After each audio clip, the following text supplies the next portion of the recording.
here from the Future of Money. Today I want to discuss Bitcoin and cryptocurrency, so stay till the very end to find out what I got to say. Starting with Bitcoin, every single year lately we saw a peak in August, then followed by a drop in September, then followed by a rally in Q4.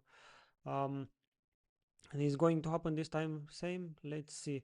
We saw that back in 2020 we had a top in August, then we had a small drop in September, then the next couple of months on Q4 was very bullish. We saw a rise in price.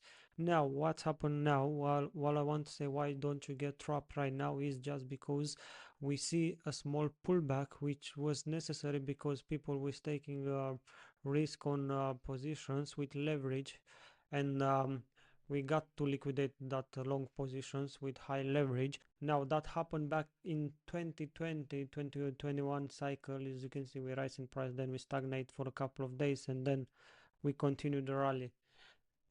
It looks similar now.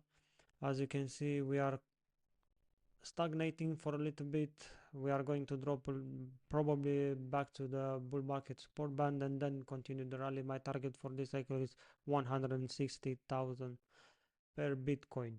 One more very interesting thing on Bitcoin, many people compare this cycle with 2017 one. So from 1st of October till end of December we saw almost 300% gain. If we apply that to our current cycle, the price of Bitcoin will be approximately 500,000 per coin. That's too much, I will say, but even with diminishing returns, if we measure from here another 150% gain, which is half of that, that will give us the price of Bitcoin of approximately $300,000. Next thing I want to talk is about liquidity. So it will make sense if we drop now back to 120 to liquidate the longs and then bounce back to liquidate the shorts. We saw that happen recently when we dropped back to 109k. We took most of the liquidity and then we bounced back to new all-time highs at 126 and we liquidate the shorts. Another catalyst for risk on assets like Bitcoin or cryptocurrency in general is the interest rate. So last month we saw 25 basis point rate cut. We saw that drop because that was priced in.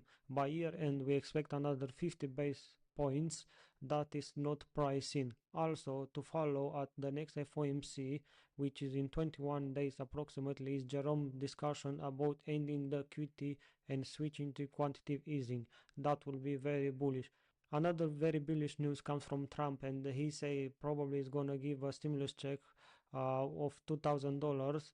So probably and most likely that liquidity will flow back to altcoins. Another thing I want to share with you guys is the inflow. So lately we saw a lot of billions coming back to crypto space. Also the Bitcoin dominance is rising, which is not as good as it seems to be for altcoins in the short term, but for the long term when we see this dominance dropping will be very bullish. Last but not least, I want to discuss about gold and few altcoins quickly. So basically I was sharing this with you on my X, which I encourage you to follow me for daily news and TA. As soon as we break out from this ascending triangle, we create new all-time highs. Ethereum is creating interesting pattern here. As you can see, we break above the prior resistance at 4k and we take this as support right now when we are preparing for new all-time highs for Ethereum. Also I want to discuss about Cardano. Cardano is creating something interesting. We saw this last year before we break out. Is this going to happen this time as well? Let's see. That's it guys for today. Thank you so much for watching me. Subscribe and share with your friends. Also don't forget to follow me on X. Peace.